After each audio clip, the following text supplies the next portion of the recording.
wouldn't say every girl out working is on drugs. Yeah. I wouldn't say that. Yeah. But I would say a lot, and like majority of them, yeah, probably are.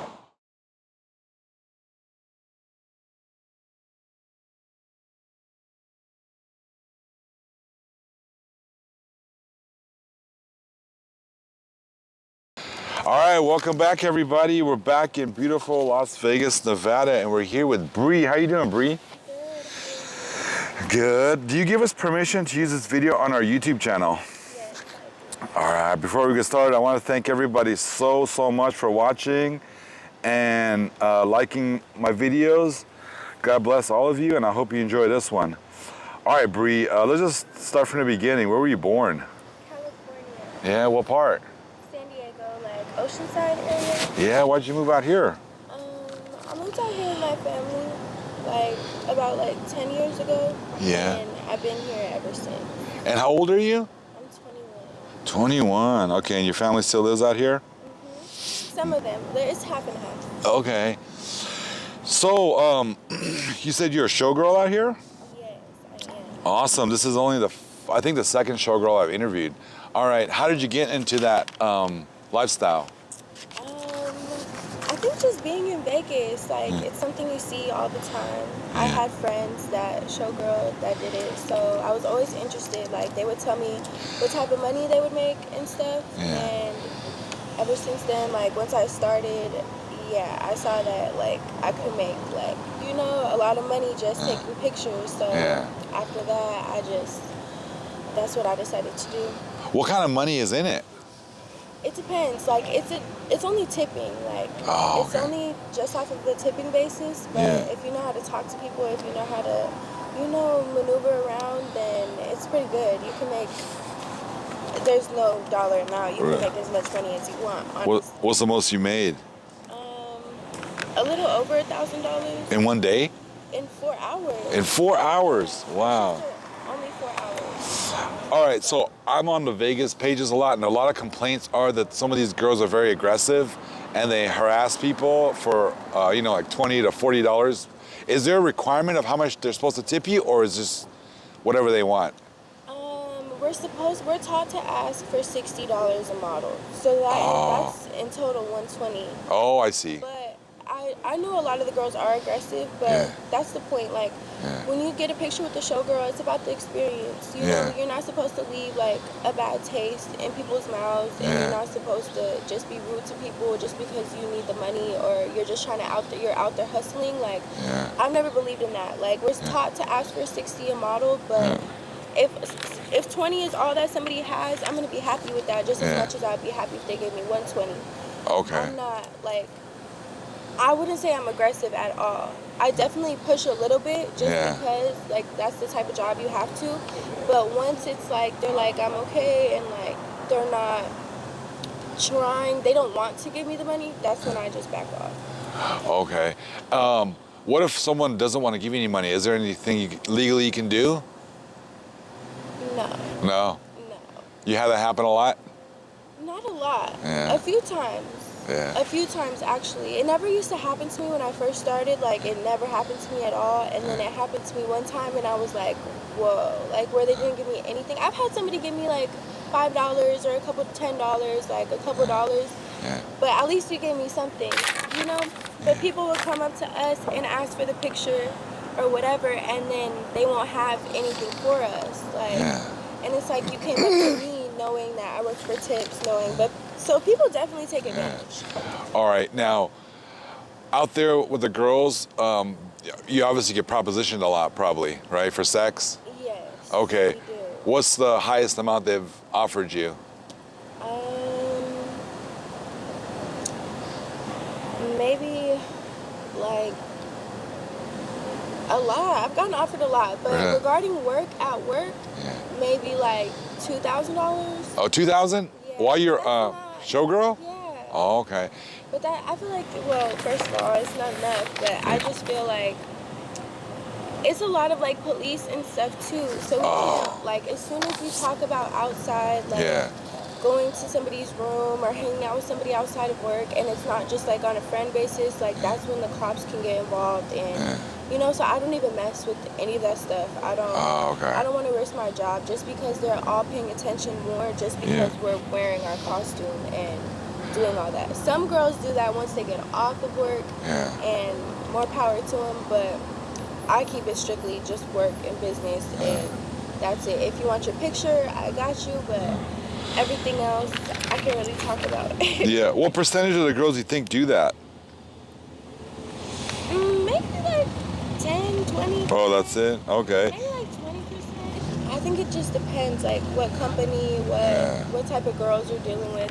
I could tell you that a lot of the girls do drugs. Oh, really? They're on drugs? Yeah, so that, I mean, obviously that would lead to, you know, some type of prostitution, or, you know, like, or the type of job we're in, just like the same with like dancing, or girls that, you know, like work at the club, like a lot of them have problems with alcohol, or so it really just depends. But yeah, a lot of girls definitely deal with that. Do you get hit up any celebrities hit you up, or? I've been hit up by a couple celebrities before. Yeah. But I don't have my old Instagram anymore, so I'm kind of like getting my platform and my, you know, my networking and stuff just back together. What is it? What is your, give me your platforms. My Instagram is the real Bristhekey, and then my Twitter is just Bristhekey, so it's just Bristhekey. My email is bristhekey@icloud.com. So, what's your ethnicity? I'm Pacific Islander, and I have a little bit of like Filipino in me, but my family's from Guam. From Guam, okay. So you grew up in California, but you were born in the U.S.? Yes, I was born in the U.S. I've never been back to Guam. Oh, okay. With my family, but everybody on my dad's side was born in Guam, raised in Guam. As soon as my dad moved to California, that's when I was born. And what kind of food do you guys eat? Oh my gosh, everything. Barbecue. We just eat like Pacific Islander food. Like, I guess the best like related to it would be like Hawaiian food, or just like you know, Hawaiian barbecue. Yeah, I go there all the time. Stuff like that. Did you grow up with both parents? Somewhat. When I was younger, I grew up with mostly my mom, and then it was the both of them for a little bit, and then it was just my dad. And now I'm pretty much just with my dad. When you were growing up, was there any abuse in the home at all? A little bit, but I would say more so like mental abuse, and like in that way, like I wouldn't really get like physically abused, but it would be a lot of like manipulation going on, like regarding my mom and dad. Like my dad didn't have custody of me, so my mom would like take my phone. I wouldn't be able to contact my dad. Like I would just be like just ways that would like drive me crazy. Oh, just manipulation. There was no sexual abuse, anything like that? No. So you had a pretty good childhood. Did you graduate high school? Yeah, I graduated high school. I didn't go to college. Well, I haven't gone to college yet. But yeah, I graduated high school. My school years and everything, like it was pretty normal. Like I said, like I dealt with like other things and just like mental health issues, but I never really got like abused like physically. And yeah, high school was good for me. School was okay. School was hard for me in general. Yeah. But I got through it. I graduated. Did you have any kind of learning disabilities growing up at all? Were you diagnosed with anything? I was diagnosed with depression, bipolar, ADHD, PTSD. Are you medicated for it, or? I used to be. Yeah. I used to be. I'm not currently anymore, but sometimes I think I should be. But not right now. I used to be when I was in middle school and high school. Oh, okay. All right. Are you currently using any substances? Not currently. Yeah. Have you had problems with it before? Yes. I told you I did have problems before. I used to abuse Xanax really bad. Okay. And also after that, I abused Percocet. Okay. Really bad. But the Xanax would help with my anxiety at first. And first I was prescribed it. But then I told my psychiatrist that like I didn't like the effects of it and everything, and I felt that it was going to be like a problem. So then she took me off of it, and I would still self-medicate on my own, you could say. Yeah. And then after that, once I got done doing that and I was over that little phase, I had a little phase with like Percocets too and painkillers like oxycodone and all of that. So that was bad. That was like, to stop Xanax, it was easy for me. Like, I just did it to help with my anxiety and whatever. But when I realized I didn't like it, it was easy for me to stop. With the Percocets, it wasn't like that. Like, it wasn't just like, first of all, I didn't realize I had a problem. And then after that, once I did realize I had a problem, it was not easy for me to stop, like, at all. That's amazing you got off of it. So you don't do any substances? You're not addicted to anything, huh? Nothing. I don't do anything now. I smoke sometimes. Like, I smoke marijuana sometimes, but I don't even smoke marijuana as much anymore. Did you ever try the blues or crack or cocaine or anything like that? No, I've never tried. I've tried coke. Yeah. Once, like twice, but I don't like it. I'm not really like an upper person. What's your message to young people wanting to get into drugs? Love yourself. Like, don't let the world and everything else fool you. Like, it's not what it seems. It's not a good point in life to be getting high every day. Like, you don't need to do that at all.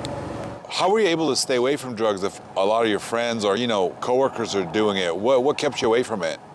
I took a break. I wasn't coming around it. Like, I wouldn't even be like anywhere on the strip. I was just around my family. I'm just now honestly getting back like out, and I have to be careful because it's all around. So I'm not trying to fall back into that, but I just stayed with my family. I stayed with my family because I had to go through like the withdrawals and just getting back to myself and like finding myself and knowing that I'm okay without it. And then once I got back to myself and back right, then that's when I like started showgirling and all that. But all this happened pretty much before I started showgirling ever. Oh, before, okay. Yeah. All right, so you're out here working, and I know you get propositioned a lot. So do you ever go home with anyone when you're off work, or do you do private dances, anything like that? It really depends, but yes, I've definitely done private dances before. I've definitely hung out just for money. Like, I don't really walk the streets or walk the strip. They call it walking the carpet. I've heard that before. Yeah, walking the carpet in Vegas just because the casinos, Yeah. I've never really walked the carpet or anything, but even just me being like out here like this, like people come up and stop me, or they're trying to get me back home. But my intuition is really good, and I usually don't involve myself in stuff like that just because, like, especially with my like drug problem and stuff before, like I try to stay away from like super fast money and getting stuck in that lifestyle because I know that it will drag me right back. If I'm gonna have to be like hanging out with men all the time and everything, I will probably end up start using drugs again. So I try to like keep everything separate. Do you think, and I'm not trying to be disrespectful to women in general, but do you think that a lot of these women dating men, sometimes dozens of men a day, do you think they do a lot of drugs because they're trying to deal with the shame or degradation of being with so many men? Do you think that's why they're doing the drugs? Just to cope with it? Yeah, I would say it's a vicious cycle. Like, especially the money. Once you get used to that fast money, it's hard to get out of.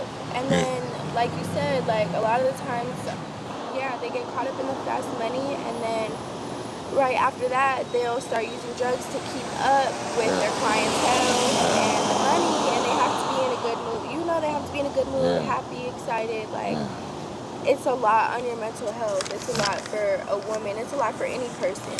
So I definitely think that they do get caught. I wouldn't say every girl out working is on drugs. I wouldn't say that. But I would say a lot, and like majority of them, probably are. All right, so if you're out, which casinos do most of these, what do you call it, carpet girls hang out at? I would say Anywhere on the strip. You will Anywhere. see them outside just walking the streets. You will see them outside walking the streets now. Oh, really? That's why people think when I'm outside or I'm just walking or I'm just going to do something, like people think people will stop me and just assume. And I always wonder, like, why me or what gave you that idea? Somebody told me it's the way that I walked before. Like, you walk confident. yeah, but I didn't know, like, it's because I'm a showgirl. Like, I have to, everywhere I go, I walk confident. But I didn't know, like, they have, like, a specific walk, the way they move around the streets, you know? It's just crazy. It's just crazy. But I was, honestly, anywhere on the strip. But, like, Caesar's Palace, Aria, Cosmo, MGM, Bellagio, like, all of those are, like, the main ones. All right. Let's say you're the carpet girl, you're out there and you're looking for someone that has money. What do you look for? People's shoes. You're not supposed to, like, just look at, like, the guy or the older man that you think, like, has money or whatever. You're supposed to look at people's shoes. Sandals or, like, Skechers or, like, you know, just, like, regular type of shoes. Not, like, white Air Forces and, like, you know, people, you know, even dressy shoes. Like, not all the time dressy shoes are gonna, like, you're supposed to look at the shoes, and that tells you a lot about a person in general. Not even just money-wise, just in general. Like, you can tell a lot about a person just by their shoes or how. You're giving us inside information. So okay, so if you're looking to, you know, if you're interested in dating someone, what kind of shoes are you looking for? It depends. I'm not really looking for a specific type of shoes, but I'm just looking for a specific type of vibe that the shoes give me. That makes sense. Okay. Like, it just depends. Like, everybody's different. You just got to see, like, what works for you and, like, the type of people that like you. Anytime I've ever, like, worked or made a lot of money, like, especially doing, like, private dances or anything, I've never, like, a lot of girls, like, go up to people and they start talking to people and they try to get somebody to like them, or they try to get men to talk to them, and it's like, you have to worry about who comes up to you and who stops their time to talk to you and who, you know, like, not who you want to talk to, if that makes sense. Yeah. How much do you charge for private dances? It depends. Anywhere from 1,000 and up. 1,000? For how long? Yeah. That's like for an hour. Oh, were you ever a stripper? No. But I thought about it. I wanted to dance for a long time, honestly. Yeah. I just never got the opportunity. But I'm still thinking about it. Yeah, stripping. What are the big strip clubs in Vegas? There's a couple. There's Cheetah Girls, Las Vegas. There's a bunch of strip clubs. I can't even think of the names off the top of my head. What's the best thing about your life right now? Me, honestly, I'm the best thing in my life right now. Like, that's awesome. I'm just proud of myself, like, for, like, the things I've been doing, and I've been, like, really, like, strict on, like, keeping my boundaries and my goals. Like, I'm just proud of myself right now. Do you have any children? I don't have any children. Oh, okay. Do you want some one day? I don't know. I've always said that I don't want kids, but I think I'm gonna want a family. Like, Okay. Well, you're obviously pretty. So, is life easier for a pretty girl? I don't even want to lie and be like, no. It's a blessing and a curse, I would say. Like, of course it has its, like, moments, but at the same time, like, a lot of times it could be harder for us because people just think, like, we're trying to get over on them, or we're not genuine, or this, that, and the third, when really I'm more genuine than you could, maybe the ugly girl, or, you know, like, it just depends. But a lot of people just take those, like, stereotypes and, like, you know, pretty young girls, they just want money, they just care about money, they don't care about anything else. All right, what's your theme song? Never Care by G Herbo. What else? I don't know. There's so many. I just can't think off the top of my head. That's all right. Like, if you were to write a biography about yourself, what would the title be? It would be probably by name. Honestly, The Real Bristhekey. Just okay. Like, that's what it is. Like. Do you consider yourself lucky? I definitely do. I'm beyond blessed and grateful and lucky. I'm super lucky, honestly, to be able to do, like, the things I do and have the opportunities that I have. I'm definitely lucky. Where would you like to see yourself in 5 years? just stable and happy, like truly happy. Not just like, you know, a facade or like acting like I'm happy. I want to be like truly happy and just like stable and content with myself and wherever I am.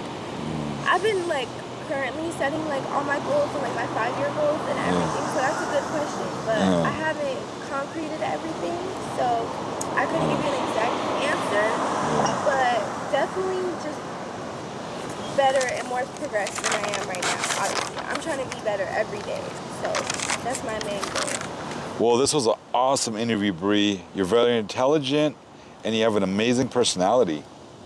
Thank you so much. Do you have any questions for me? Can I ask a couple questions? Sure. I just want to ask, like, how long have you been doing this? Oh, I've been doing this for about a year and a couple months. What got you into it? Well, I used to struggle with addiction really bad. I was an alcoholic. I was a functioning alcoholic for many years. And I recently got sober about 8.5 years ago.